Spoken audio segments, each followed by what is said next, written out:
Kulendi wangu mning'ina wewe pachivhitivhiti chine mukurumbira chivhitivhiti chedu icho right. Muri yeZimbabwe zvatanga zvinhu zviya ende ndaona munhu wese aenjoya this time around. Ndiri kuita kufara kupfachuka because sometimes unoona kuti pete tangopinda ine happy mood soka mufara haudzoke everyday, unombotsamwa wombodidi even kuno kutogara takatsamwisana tichiitana zvakasiyana but ida kutanga kukuzivisai muri yeZimbabwe kuti this is good news honestly because chinhu chiya chiri kuita chichimwachuka chinhu changa chiri kutadzisa maZimbabweans ese imimi kuti mupinde muzvipatara muchirapwa mahara kurapwa mahara but zviri kuita kungokanganisa so zvavanga kuita kuti vanoenda vanogara pagedhi rechipatara vachiita sei votonga kuti hey chinchi vakuda kutopinda muzvikoro vanzi tone misheni topinda muzvikoro vada kutokudzingira mwana wako kuchikoro iwo watobhadhara even iri private vototanga kuti hanzi kugara nemunhu pamba anenge asina mapepa akakwana itori mhosva according to section what saka panapa muri yeZimbabwe handisoda kumhanyira pane the main issue.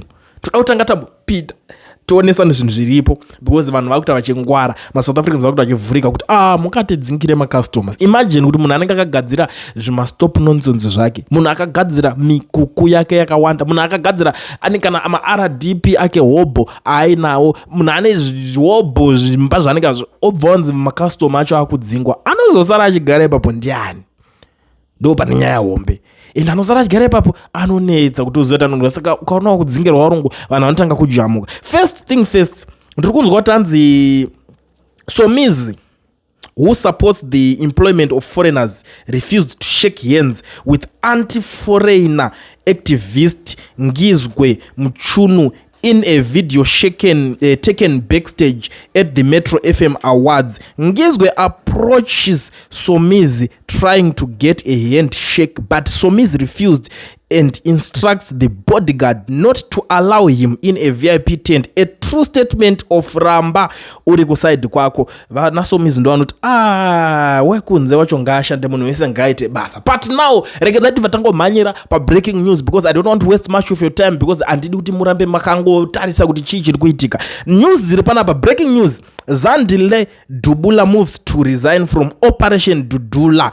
Zandile mwanasikana wanga wanetsa uyo ndiyo mwanga ari kudziya musoro anditi. Saka ndo pari kunzi Zandile Dudula has reportedly informed the Operation Dudula movement of her intention to resign as leader. In a letter to the movement known for its hardline stance on illegal immigrants, Dudula cited internal divisions and other challenges as reasons for stepping down. The development could mark a major turning point for the organization as questions grow over its future leadership.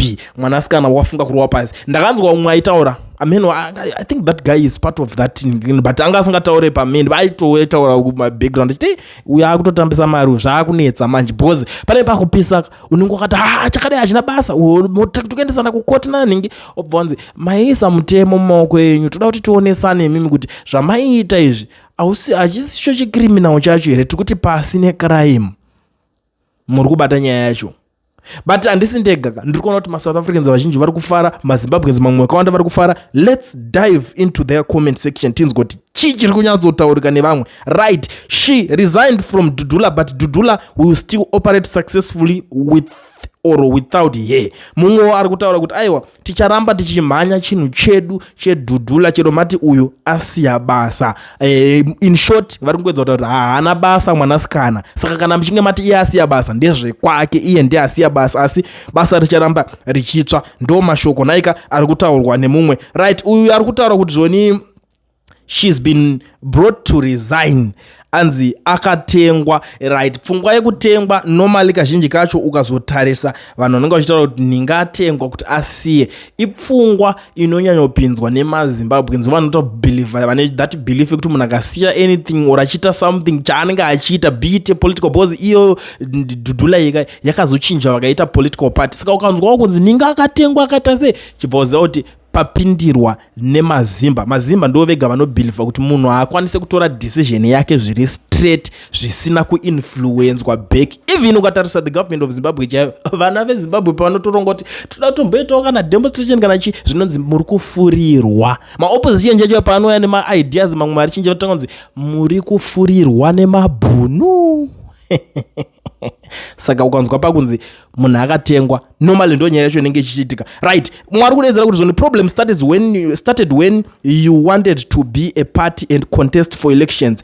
Obviously kunana EFF DA inenge iriko ichipisa futi kunenge kune ANC handiti yekuti mapati kuti anonedza kuti adyiwe kobva kwauya umkotko yaya yekwa Mudhara Jacob Zuma. Munozokwana papi muchiti Dudula akatadza vanzi akatadza kana kuti akansela pakashata. She is trying to escape as the accountability for taking the law into her own hands. Judiciary is watching her movement. Unenge wakuda kuti inonzi manya upenyu hwako wodzikwada kubvunzwa mamwe makwestions saka chende munoona akasara ari pamovement zvanga zvoti rakari basa removement chinoitika kana vada kunyaso kukuklipa vanokudedza iwewe voti iwe uyawo anze because ndiwo ngori leader panguva yacho kana watoita zvinhu zvisiri izvo panenge pakutongokupisira but handidi kuti ndinikirike nezvinhu zvakawanda toda kuti tinzwewo zvine zvichitaurwa nevamwe naye right. Pari kunzi you have done well on shining light on the invasion of South Africa and you have opened many people's eyes even on the African continent, even though they won't admit it because they are taking the easy route. You showed them how to stand up and defend your home, something they never knew was possible. After you, Ghana and Kenya also stood up and fought. They can propaganda all the day about xenophobia, but we will still be patriotic South Africans even in 100 years to come. Inyaya imanje chinoitika nje kudai so ndozviza kuti vamwe munogona kuzvibatira padenga zvinhu izvi kuti utongoti munhu anenge ari kudingiri anofanira kunyika kwake. Takatotarisa zvemabhodha zvakatoya manje zvakaitwa paBerlin kana manga musingayizive chimbono sei chai kuti Berlin conference chii chakaitika zvakatanga sei ndopa makadimburwa nyika yenyu. Africa yanga iri one country one village zvayo but yakadimburwa nevanhu vakauya macolonizers because vaida kusheana. Imagine ungazosheana kuti Mozambique inenge nevanhu maPortuguese, Zimbabwe inenge nemaBritish, South Africa inenge nemaAfricans. Saka vanhu vese vavo kuti vakwanise kunge vachizowirirana zvinozonetsa saka vanogara ngokugurirana kuti iwewe chitongawo chienda neuko indogura neapo ndoenda ndakadai so. But pakuzofamba kwenguva vana vatema ndokuzovhurikawo kuti aiwa vanhu vakati colonizer kuti jairira kaiko chii chiri kumbonyatsoitika. Ndopa vakatisumudza musoro vakati munhu wese dzokera kwawakabva vakamhanyisana nevanhu vanga vakavacolonizer. Saka chinhu chokuti kutoswera muchimhanyisana kuti buda munyika mangu kudidi is part of colonization futi because munenge muchiti takazosunungura kubva mukucolonizwa. Imimi muchiri kuramba muchibhiliva mune zvimuganho zvakaiswa nevanhu vaigurirana mashezi. Hazvina musoro. Zvandirongedza kutaura ndezvekudai so iwewe wobirwa mari yako kana kuti wobirwa zvinhu zvemumba mako mbavha dzogovana wobva waramba wakabatirira pakugovana kwavaita iwe kana watora zvinhu zvako bheki uchazotanga here kuti saka idzi hembe dzakugara mune imba iyo nekuti dzakatongobiwa zakandikina neuyo uchatanga here kuti mari iyo saka yakutogara iri muwallet because yange yakandikina mari yako handiti kwaungoirikavha bheki unongoisa payanga ichingogara. That's the same thing chaifanira kuti chakaitika. Vanhu vaifanira kungorikavha nyika dzavo wobva wangoti isusu tatorikavha zvinhu zvedu takungopfurira mberi but the truth is kune vamwe vachiri vakatobatwa nepfungwa idzodzo. Africa ine mapresident 50 something but zvinhu zvakaitwa nevarume vashoma paBerlin pepe zvekuti vari hobho vari kutadza kuzvibvisa kureva kuti colonization yacho haina kungobata negreen yakabata nemupfungwa zvese nemubhonzo zvokuti vanhu vakutoswera vachifirira kuti saka ndindatoo president wekwakati ndina president wekwakati zvokuti vanhu vakanyatsozvigarira pasi chaizvo vachaona kuti ndo pavari kupindwa napo nebackdoor.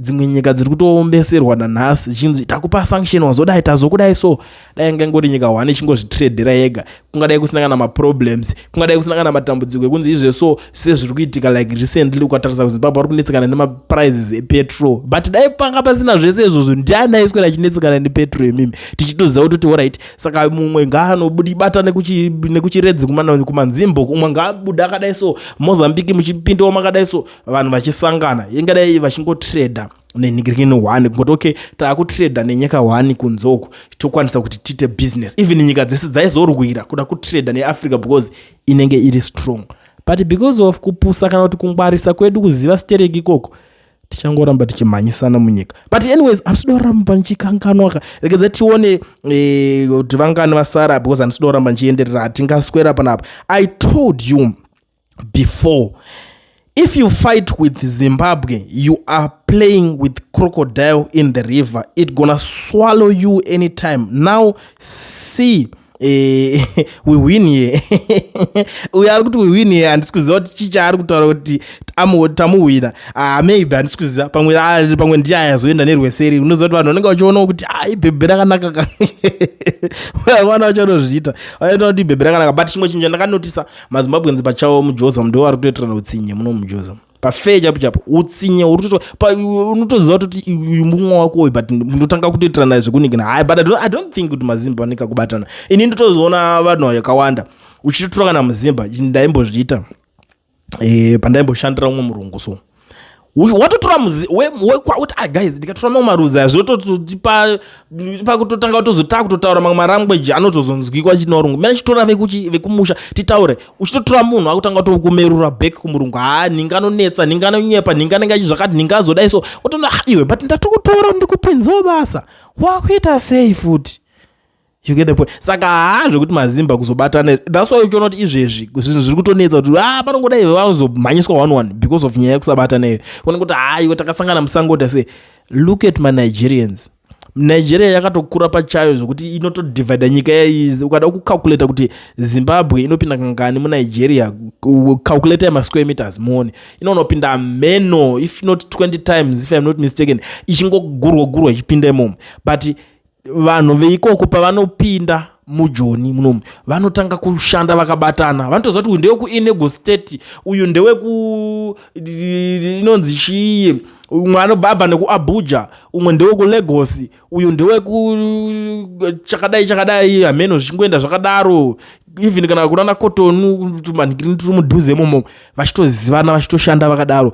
They respect each other. Vakasangana vanotopanana mukana. Most of them vanotongozongotaura vanozongosangana papidgin English yeah. But avanenge vasingatotaurai malanguage yakafanana. But ukabvunza muzimba nokudzwa kuti unonzwa achitaura kuti uyu anotaura mundau, uyu anotaura chakati, uyu anotaura chishona, uyu anotaura chizezuru, uyu anotaura chindebele, uyu anotaura chimanyika, uyu anotaura chitonga, uyu makutoseparatana mega pachenyu. Ndosaka simba riri shoma kumazimba. So it's not good. That's why yona vanoita zvavanoda nemi. Unotonzwa kuti mimi kuzvipatara kwa vanhu vavharirwa vaita se tine ma lawyers mangane echizimba, but vatombodi kana kuto represent even vakanzwa kuti mwapinda pama 1. But dzimwe nyika vanobatanidza mari. Tarisai vanhu vekuEthiopia vakauya makula zvavari kuita, makula vari kupedza bhora because mukula ari kuti akasvika onovhura chishopu chake. Mukula akavhura chishopu ari kunopa vapfana vake capital, vapfana votanga kutomhanya basa, zvinhu zvichitoenda kumberi.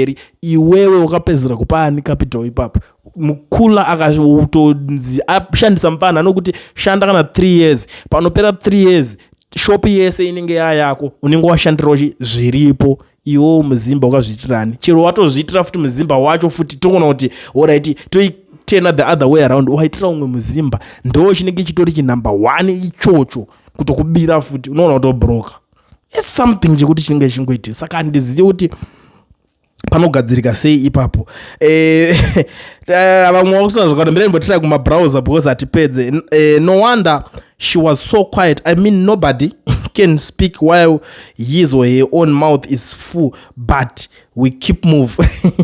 Vari kungoti takapuwa mari. The ideology driving Dudula will never die regardless of the Dudula leadership prevailing at any given time. She is like to escape alive. Vamwe vari kutaura zvakasiyana siyana. Handisi kuti nyaya dzichidzinwe pamwe pagonga pane zvaitika background. I'm not sure. This is what happens when a vision is myopic.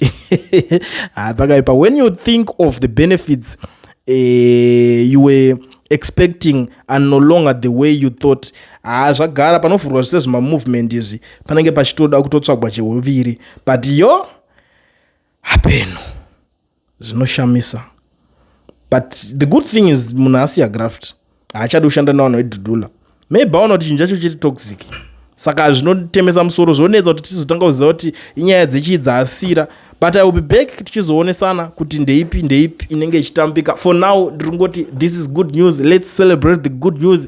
It's a victory because zvinotongonakidza wautozoti alright -1 chatombovhiringa chinhu chavo chamwachuka pasina kachakumirira pagedhi. Iwe unoziziva situation yacho, uda kuenda unorapwawo zvako, unoziziva mazimba mahurire amunoita, unoda kuti unorapwa siki dzenyu dzemunoda unorapwa dziri kupora dzemune makaona mune mamwe marudzi dzauda kutinetsa, wauda unoda so idzo kana dzeblue dzakati kuya, wosvika pachipatara vakamira zvo vachitokudza tipa ID, vanongotangira pakuti tipa ID, usina ID hauchatopinde. So zvakutovhiringidza even nevana vacho vemunyika kuti kutomubvunza kuti ID yes we understand kuti munhu achienda kuchipatara anoenda nema-documents, but ngosvikira pakunzi tipa ID, vamwe vauda toreba muswe zvokutosvika pakutoti chero ane passport wacho ende look at it now, you have to pay patonika a certain amount. Takatonzwa kuti vakadzi vakutonyoresa vakutonikina, makazviona kupi? Havisi zvinhu zvinofadza sezvaitwa zvezve, but chandinongofarira njengoti this is good news. Mwari vagara vanenge vane chekutaura, vane chekuita nezvinhu zvacho, hazvizorambe zvakadaro komanda, zvinhu zvinochinja, zvinhu zvinoramba zvichienda kumberi. That's why tiri kuti let's celebrate this good news, this is good. Zvikaramba zvakadaro ka aiwa ndo panonzi zvakaramba last year zvinoita chete this year nai ndo pazviri pacho. Saka muri Zimbabwe sandaenda zvangu ndinobva ndashandisa mukana uno kuzivisa maZimbabweans ese zvawo vari munyika yeSouth Africa yacho nei vari kuda kuregisterwa macompanies nekuvhurwa maFNB business accounts. Namba dzamuri kuona apo ndedze company inonzi Education Research. Inanzi ndoita Education Research company ndo inotoita izvozvo. Ini ndiri kutongokuzivisa chete kuti kana uchida kuregisterwa company ovhurwa FNB business account usina work permit kana study permit, fonera Education Research. Namba dzacho ndidzodzo, vanokubatsira ende idzi ishasha. Ukangoona chinhu chese chikunzi chiri kudhiliwa neshasha wapinda uchazodei. So contact them on their numbers. Vanonzi mukoma in most of the times vazhinji venyu muno amakuvaziva because vane time vachingo advertise panapa and advertise zvinhu zvakadhakwa. Ndito advertise pandotoona kuti apa vanhu vari kubatsirika, apa vanhu vari kupuwa zvinhu zvavo zvichiita. Saka garai mavabata mutaure navo vakuitirei. Hauzocheme mangwana kuti akomanaka ndakazoda iso ndokuzindoona vamwe ndakazomboita naningi akazondoti uko kweeducation research hakuna anochema uko kana anozoti ndakazoshanda nawo zvikazoda iso zvawashanda zvawabhadhara izvozvo woitira zvinhu zvako zvatopera. Choose zvamunoda kuti muitirwe. Flyer ndiro